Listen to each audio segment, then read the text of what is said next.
How many of you have achieved every goal you've ever set in your entire life? Yeah, exactly. So, on the other hand, let me ask this fair question. How many of us have set several goals and achieved some and not others? Thank you for your honesty. Now, why does that happen? Because there's a confusion around the term motivation and inspiration. Motivational speakers have gotten a bad rap over the years because they rely solely on motivation. Zig Ziglar used to get dinged by that. He had a reporter come up to him one time and said, "Oh, you motivational speakers, you're just in it for the money, and it never works because 3 or 4 days later, we suddenly lose all the motivation. It just doesn't last." To which Ziglar replies, "Neither does bathing. You have to do it consistently in order for it to really make a difference." So why is there a problem with motivation? Well, motivation is a temporary way to put yourself in state.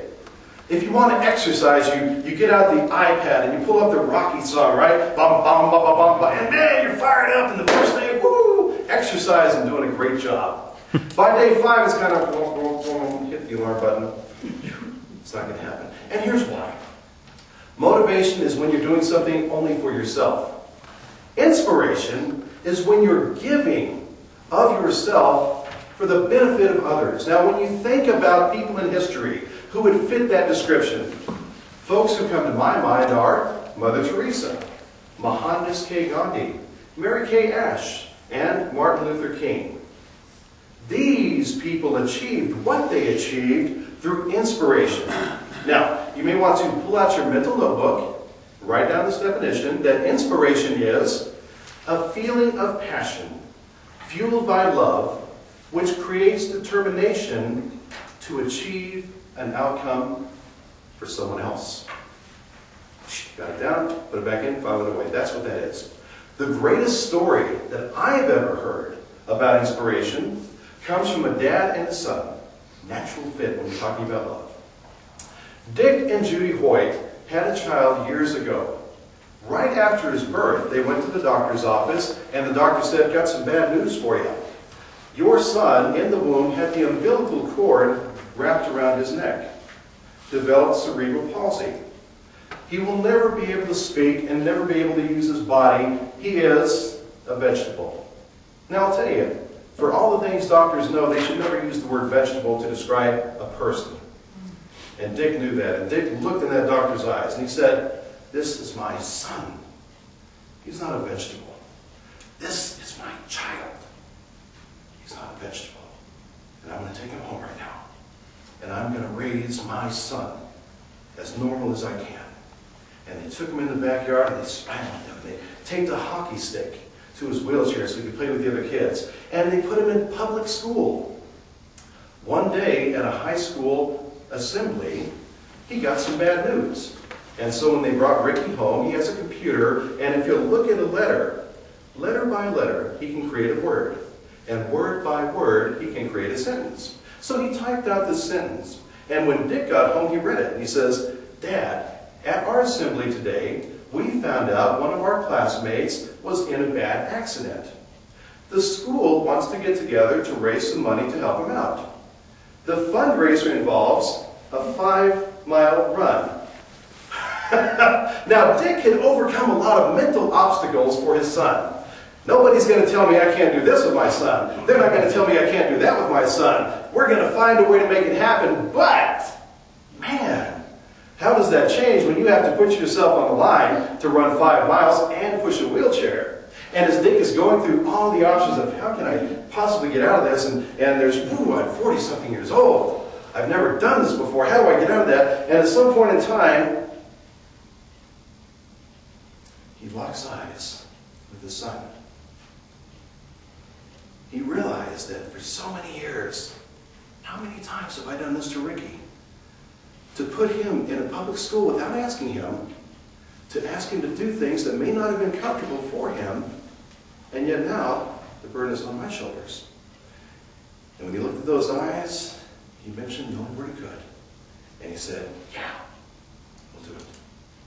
Race day comes, and he pushes Ricky up to the line with the wheelchair, and everybody's kind of freaking out because they'd never seen this before. They're probably making jokes on, yeah, what chance has this guy got? Well, they ran that race, and they didn't come in last. They finished the race ahead of people who didn't have a wheelchair. Now, as cool as that was, and as great as a feeling that Ricky had by achieving his goal, as fantastic and tired as Dick felt by completing that race, he asked his son Ricky, he says, Ricky, boy, wasn't this great? He said, how do you feel, Ricky? Ricky says, Dad, when you were pushing me in that wheelchair, I did not feel handicapped. I did not feel handicapped. And Rick had to think about that. He thought, no, there's no surgery that's ever going to fix my son. There is no speech therapist that will get him off that computer. But if I simply can push my son and make him feel like he's not handicapped, Rick, we're going to do it. And they entered another race, and they didn't come in last again. Then Rick really got inspired because he wasn't doing this for himself.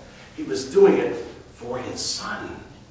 So when he's on mile 13 of a marathon, pushing a wheelchair with his son, and he's feeling it, he feels that even more.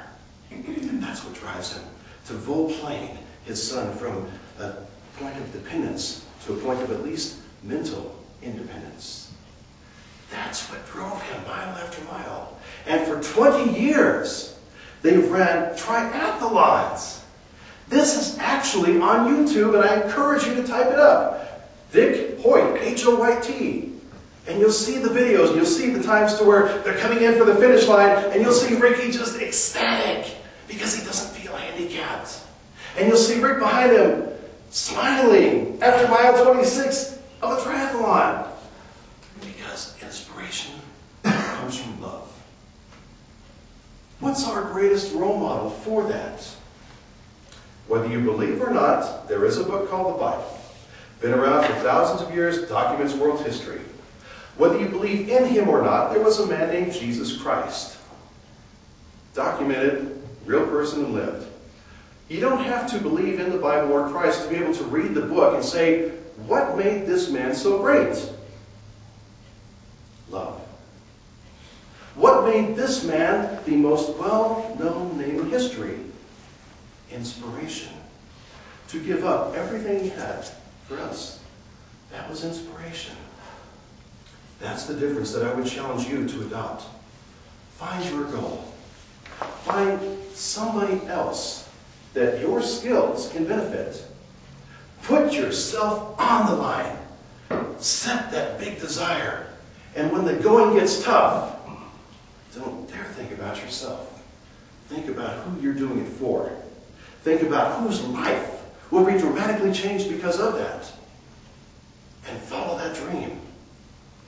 Because when you do, here's the appreciation that some people will show you. Years later, they interviewed Ricky, the son, who completed college on his own, letter by letter, eyeball by eyeball.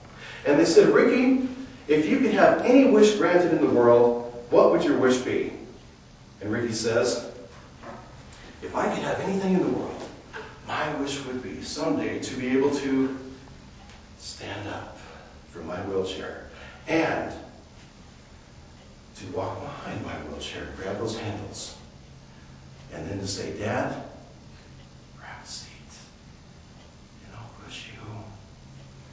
Dad, this is how I can give back to you.